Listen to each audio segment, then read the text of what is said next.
Maswerteng hapon po mga ka-STL. Narito na po ang resulta ng STL Bulacan para sa araw na to, second draw, March 23, 2025. Araw ng linggo. Naway ang mga natayaan niyo pong mga numero kanina ay manalo nawa ngayong hapong ito, 4 PM. Kaya kunin niyo na po ang inyong mga tickets. Narito na po ang resulta.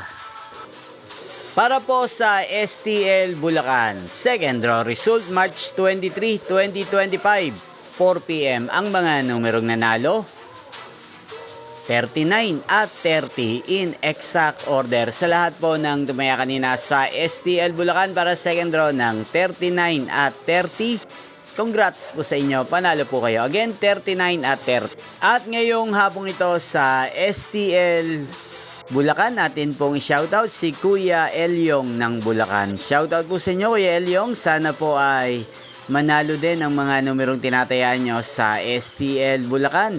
At sana'y nasa mabuti po kayong kalagayan. Gain din po sa lahat ng mga subscribers ko sa Bulacan na walang sawang nanonood sa channel na to. Shoutout po sa inyo. Inyo pong napanood ang resulta ng STL Bulacan. Magkita-kita pong muli tayo mamayang alas 8 ng gabi dito po sa channel na to. Thank you for watching.